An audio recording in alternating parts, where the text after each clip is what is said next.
Bonjour à tous, à la une d'Actualité Juive en ce 27 juillet, les conséquences de l'adoption de l'amendement qui va retirer au juge le pouvoir d'invalider les décisions du pouvoir exécutif. Le premier point d'une réforme qui crée d'incroyables dissensions au sein de la société israélienne. Dans ce numéro, nous rendons aussi un vibrant hommage au grand Alexandre Adler qui nous a récemment quittés avec des témoignages forts de personnalités qui l'ont côtoyé. Et puis, comme de coutume, Actualité Juive fait le point sur l'Alia avec une interview croisée du ministre israélien de l'immigration et de l'intégration et du directeur général de Qualita. Les deux personnalités échangent sur les conditions d'intégration des Olim de France et en particulier sur la jeunesse. Et puis des news fraîches sur le voyage prévu du Premier ministre Netanyahou au Maroc et sur le pont commercial qui est en train de s'établir entre Israël et l'Arabie Saoudite.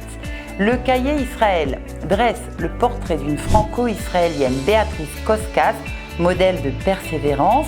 On vous explique tout ce qu'il faut savoir sur le pourboire en Israël et on vous présente une belle personnalité du monde francophone en la personne du Rav Eliaou Zini, un phare du sionisme religieux à Haïfa. En France, Actualité Juive revient sur cette sombre affaire du professeur de Kodesh écroué pour viol sur mineur. On rend un hommage à Pierre Dac avec une interview de Jacques Pessis et il y a comme d'habitude des opinions, des petites annonces, des infos culture, bref, il y en a pour tous les goûts. Bonne lecture. Pour rappel, Actualité Juive est imprimé et vendu en Israël. Il est disponible sur tout le pays grâce au réseau de librairies Stematsky.